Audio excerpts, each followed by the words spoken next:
I've had a number of people ask me, um, what is it that brought you to Islam? And I have to say, usually uh, that happens more often than not from uh, people who are born Muslim, right? Uh, and I've always found it in some ways like a peculiar question, um, in that it's like it seems like some people are astounded, like, wow, you became a Muslim. Why would you do that? Even though I'm a Muslim. Yeah, but I was born Muslim. Why would you want to be a Muslim? I mean, obviously, people have their cultural notions and whatnot, and but I've always found that to be a somewhat bizarre question to ask. Um, as if I mean, sometimes I wonder in my head. I'm like, man, if you guys weren't born Muslim, would you be Muslim? Uh, I know that's like a really cold question to ask, but I'm gonna say it anyway. I'm gonna put it out there. Um, for me, since let's see, I'm almost 50 years old. Few years, and I'll be 50 years old. So I've been Muslim just about 30 years, and therefore, at this point, like I've been Muslim longer than I've not been Muslim. So it feels like I've always been Muslim at this point. And for me, as a whole, Islam pretty much fit like a glove. I guess maybe that is getting into my origin story, right? Um, as I've, I mean, you can read my bio on my website. Um, I didn't grow up in a religiously observant environment. I didn't grow up in an agnostic environment either, but just not a religiously committed environment. But both of my parents uh, profess belief in God. Um, both of them, uh, I would say, in different ways, had their own spirituality about them. Um, I didn't have a lot of contact with my father's part of the family. Uh, and in fact, in there is a little bit of a story. There were some, there was a little bit of bizarre, cultish, religious zealotry on that side of the family. And I've always wondered if that was why, at least from coming from my dad's point of view, maybe why we weren't really indoctrinated in religion as kids. Um, my mother's mother, though, definitely was, I always remember, a very religious and spiritual person, both of those. Um, and on my mother's side of the family, it's interesting coming from Central America, coming from Belize, at least on my mother's side, right? That there were some people who were, I mean, very, very, very Catholic, you know. Very Catholic. There were some apparently like people who were in the nunnery or priests. I mean, very, very religiously committed, Catholics. But by the time I came along, that had all kind of gone away. My two older brothers went for a short period of time to Catholic school, and by the time I came along, that had also gone away. We had also moved out of Detroit towards the Ann Arbor area, but I just, so I didn't grow up in a dogmatic religious environment, but from the earliest memories I have, I've always been a religious person, and I always differentiate. I am somebody who's religious but not spiritual. I know that it's, today people say I'm spiritual but not religious. I have no idea what that means. Um, I've always been drawn dogmatically to religion and to practice. Not that I don't appreciate, even though I like to antagonize what even spirituality is. It's such a loose, amorphous term. It's hard to even it's hard to, like, what is it? What is, I don't even know what it is. Anyway, so growing up as a kid, I was curious about religion. Matter of fact, I used to watch televangelists on TV. Um, yeah, I used to Frederick K.C. Price. Um, For we walk by faith, not by sight. If my mother sees this, she's gonna laugh. So I used to watch some Frederick Casey Price. I wasn't like into Jimmy Swagger, none of that stuff. But I don't know. I just happened. There was this. This is back in the day of televisions when they had two dials, and this was on the bottom dial where you flip through a whole bunch of different stuff. Um, so I really greatly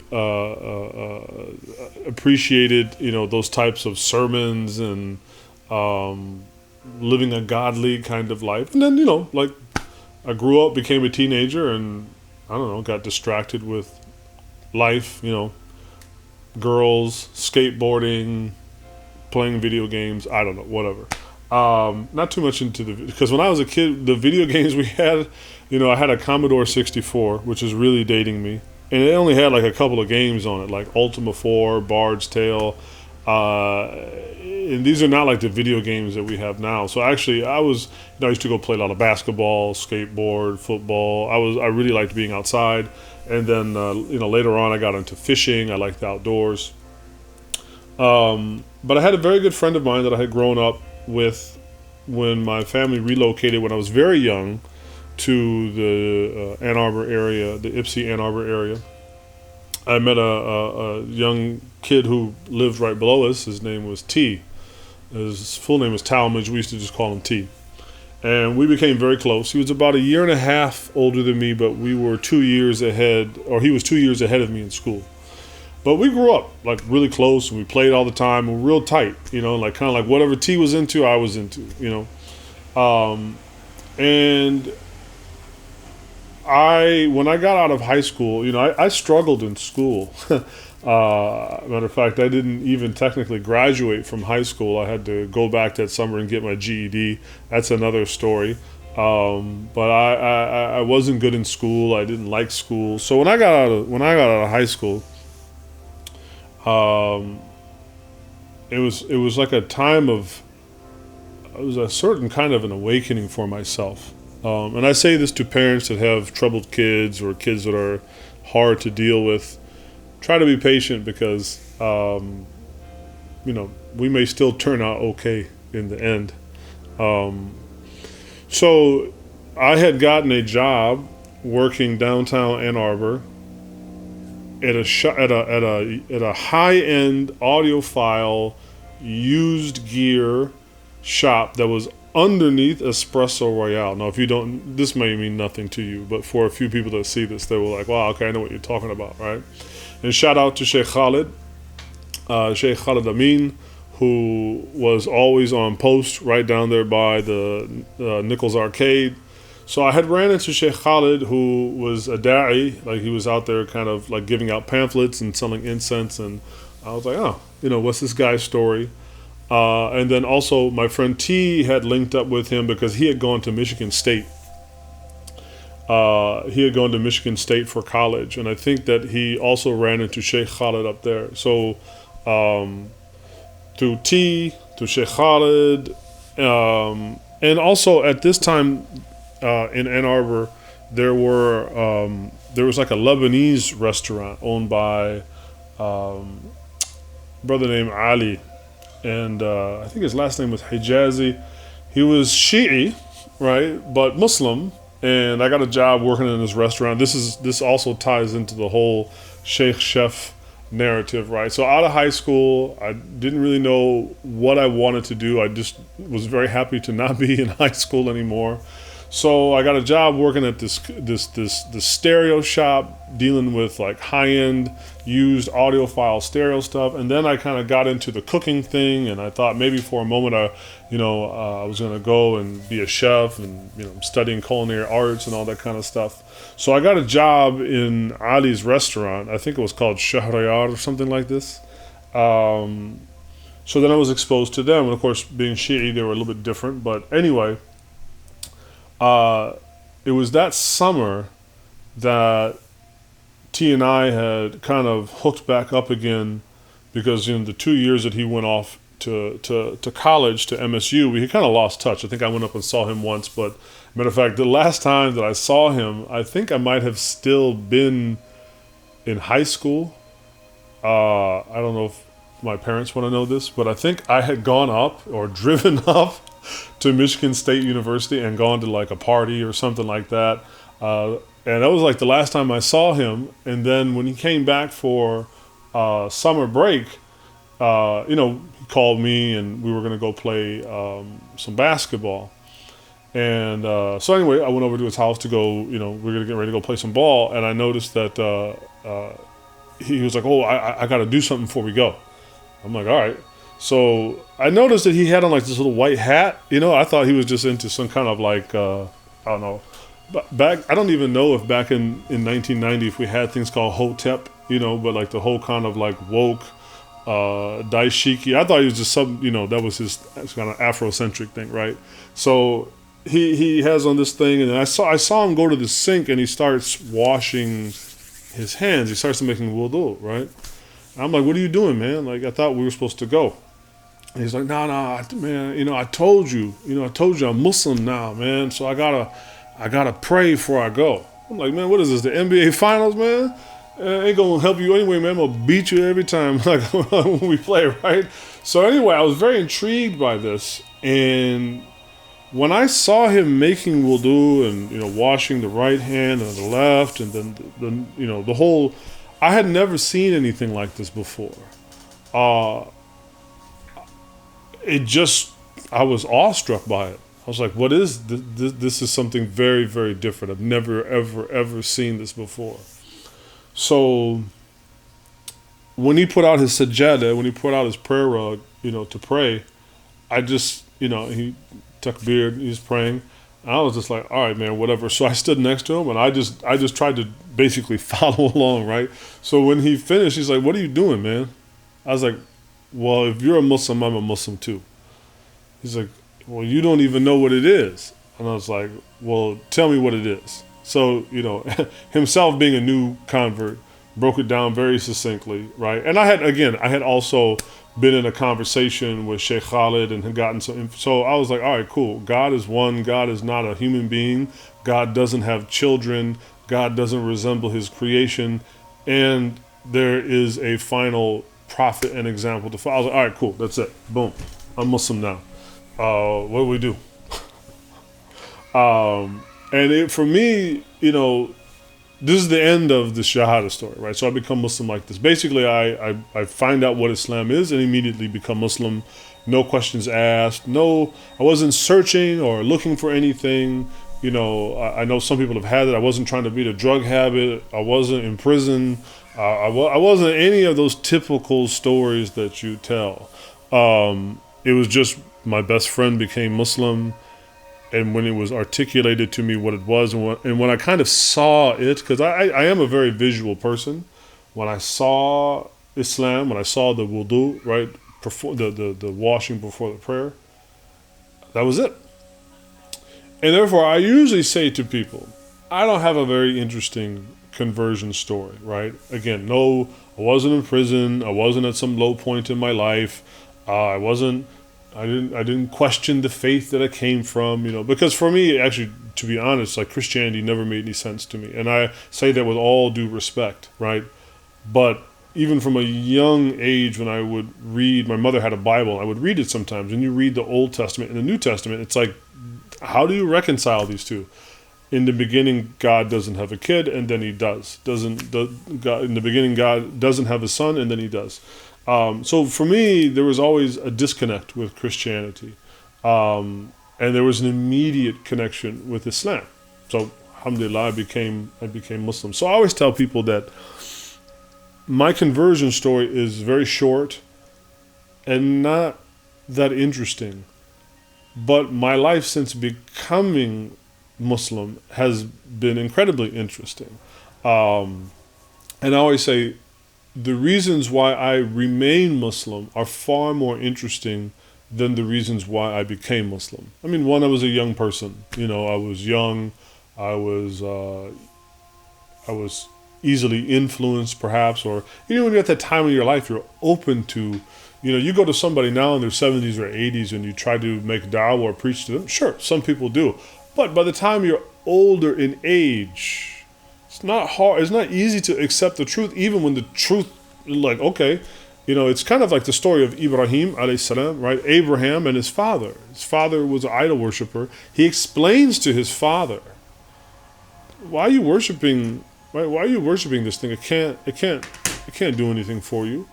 It can't do anything against you or for you. Neither can it protect itself or do anything for itself, right?" And many people will go, but I'ma still do what I want to do. And that's why, for me, I look very skeptically at spirituality, because that, to me, there's a component of spirituality that's in there. I want to do things how I want to do them, not necessarily how God wants you to do them, right? And that's not to say that as a religious person, I do everything that Allah wants me to do. I am flawed like everybody else. But I make no I don't try to mince any meat when that's what I ought to do. That's what you ought to do. That's what everybody ought to do, right? So getting to back to this idea of why did you become a Muslim, right? I always like to flip it and say, well, why have you stayed a Muslim? And if your answer that you have stayed a Muslim is because of mom and dad, your family, you're still Muslim, right? But I think you're not. I think you're in reality. I think you're actually selling yourself short. Perhaps over an accretion of time, that the central arguments of Islam make sense to you, and therefore they don't even require articulation. So, La ilaha illallah. There's nothing to worship but God. There's nothing to worship but Allah. There is no other deity other than God, other than Allah. Maybe after a while, that just becomes, yeah, of course. So it's not something that needs to be, really articulated and whatnot. But Islam is a choice we make every single day, whether we are born Muslim or whether we become Muslim. Because becoming Muslim is just an instant. I mean, it took me all of 8 seconds to say my shahada, right? Shahadu an la ilaha illallah, shahadu anna Muhammadan abduhu wa rasuluh. I'm a Muslim. 2 or 3 seconds, you become a Muslim, right? 30 years, right? So why, from moment to moment, from hour to hour, day to day, week to week, month to month, year to year, decade to decade, why have I remained Muslim, right? Well, I can tell you why for me, but that might not do anything for you. And for myself, it's just the continued reaffirmation of the truth of the Quran, the truth of the Prophet Muhammad sallallahu alaihi wasallam, the world view that is Islam. That is the only way I can really describe it to you, and therefore it becomes a kind of compulsion. I know our book says La ikraha fi din, but it also says قَدْ تَبَيَّنَ الرُّشْدُ مِنَ الْغَيِّ, right? The Quran says there is no compulsion in religion, and that's because what? That which is clear and evident is clearly separated and different from that which is false. Therefore, there's no need to compel. And I know many people will be hesitant. They may nod their head at the theological arguments of Islam. God is not like his creation. God is above his creation. God is separate from his creation. God is not in everything, and yet God is close, right? There's the paradox or the juxtaposition, right? Allah is closer to us than our jugular vein, as the Quran tells us, and yet Allah is not in us, and Allah is separate, right? There's a paradoxical understanding that's necessary to make all of these pieces to fit. That God is one, not 3, not 5, not 0, not 2, but one and absolutely one. And that there have been an elect special set of human beings from the dawn of time, right, until, up until 1400 years ago, of selected representatives that were inspired by him to inform the rest of creation about him, right? And of course, The last and most noble of them is Muhammad sallallahu alaihi wasallam. Some people may be turned off because they say, well, it seems Islam is an Arabian religion, or it seems to emphasize certain things of Arab culture or whatnot. Well, I find this curious from Christians that to a large degree Christianity has come to certainly emphasize certain things of Western culture. It seems to emphasize English. I mean, we've moved away even from Latin, right, in as the scholastic tongue. But truth, forget about the wrapping that the contents are in, right? So yes, the Quran was revealed in the Arabic language. It was sent down in the Arabian Peninsula, right? But it was sent for all of humanity. And therefore, if the wrapping is, if the wrapping is kepsa and dates and camels, and right, you're missing the whole point, right? You're not looking at the contents of the package. You're enamored or even turned off by the contents of the package. You're not looking at the contents inside the package. You're looking at the wrapping, right?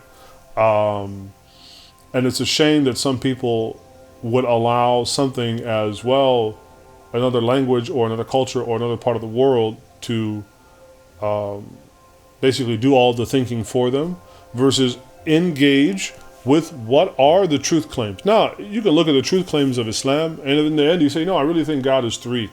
Okay, well, that's your deal, right? No, I don't really think God exists at all. Okay, I guess everything just somehow magically got here. So that means I should be able to take a typewriter and a ream of paper and chuck it down a flight of steps, however many times it takes, 3 trillion, 5 gazillion, whatever, and eventually I will get, right, Romeo and Juliet. If I just keep chucking that typewriter and the paper down a flight of steps, eventually I'll get Romeo and Juliet. So, okay, fine. You think that there is none. But how about considering what the contents of the book say? How about considering the truth arguments of it? And putting aside, this is the hard part. In order to be able to really understand, you're going to have to dismiss a lot of your cultural notions about reality. One of the cultural notions we have about reality, particularly in the secular West, is that all religions are kind of the same, and that's why none of them matter anymore, right? Oh, Christians believe the same thing as Muslims, as the same thing as Jews, as the same thing as Buddhists, as the same thing as Hare Krishnas, as the same as Baha'is. All religions are after the same thing. No. I mean, if you think all food is the same, then what does it matter whether you eat rotten, spoiled milk or fresh milk?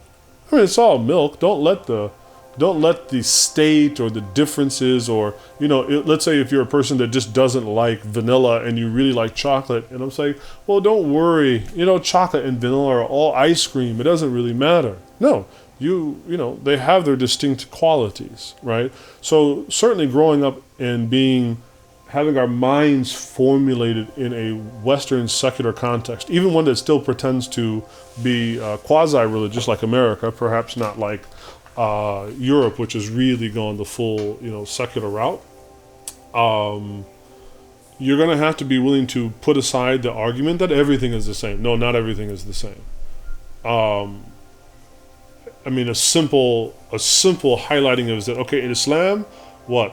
God is one. Yes, we speak in the Arabic language like Catholics use Latin, but Allah means God, capital G-O-D, right?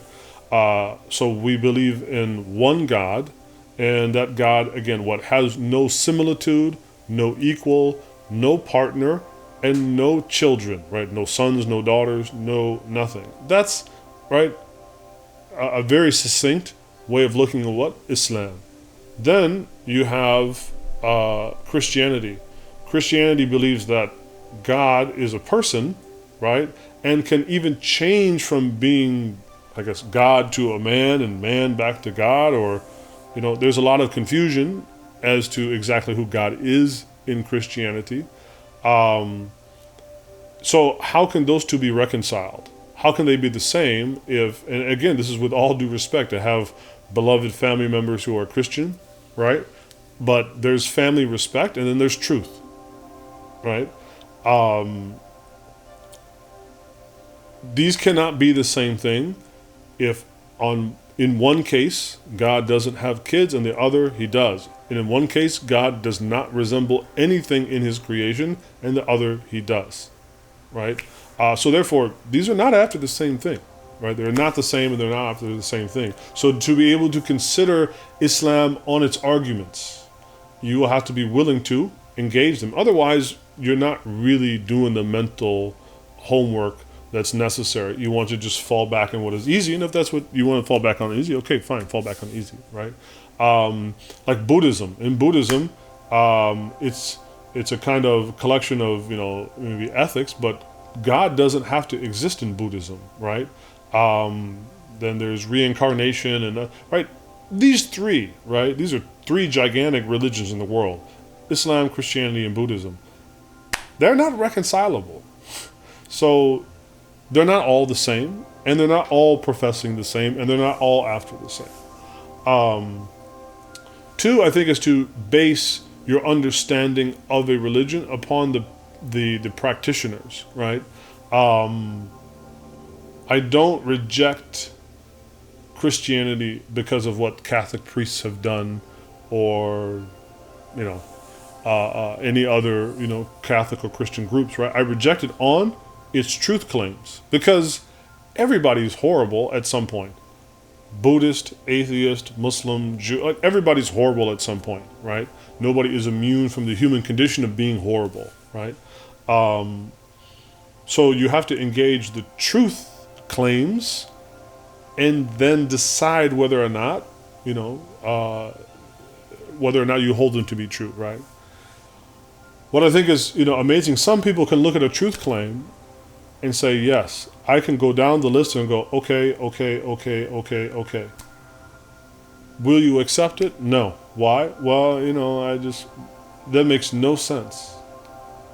Anything else in life, if we were to do that, we would most certainly take advantage of it, unless there was just something either prideful, ignorant, or self-destructive about ourselves.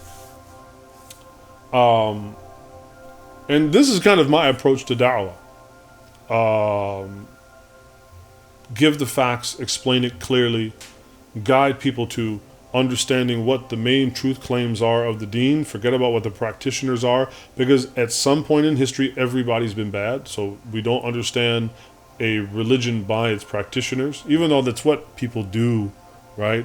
But on a higher level of thinking, want to understand it by its, by its truth claims. And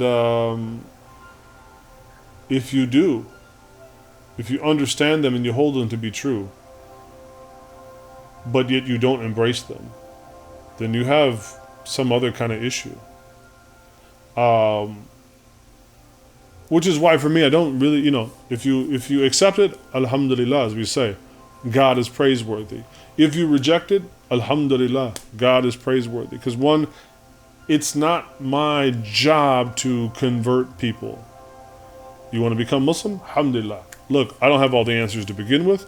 Whatever I can do to be of assistance as an imam, right, as your brother in Islam, alhamdulillah, I'm happy to offer, but I most certainly don't have all the answers for everything, nor does any other human being on the face of this earth, right? And we can kind of, alhamdulillah, we can go through this journey of being Muslim together. We can form a community.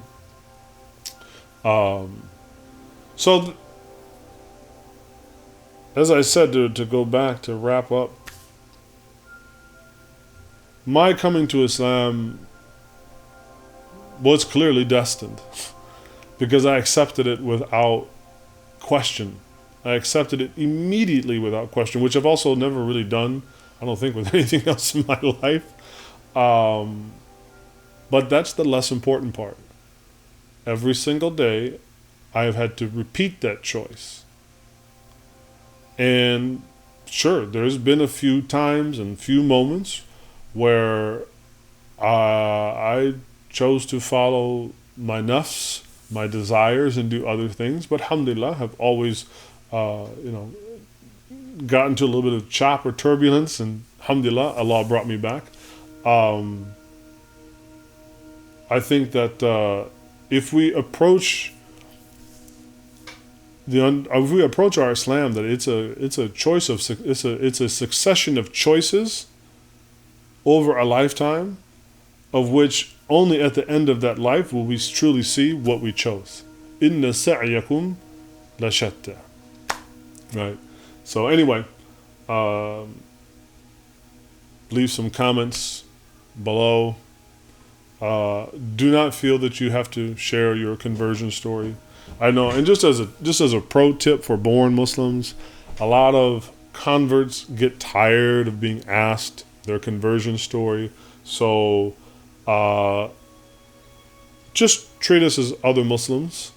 Sure, we may have needs that might be different than yours, but that's just in the same way you might have needs different than ours. We're all Muslim, and let's just make this ummatun wahida, inshallah, al-ummatul wasta, like one ummah, one nation, inshallah, the middle path, and support one another.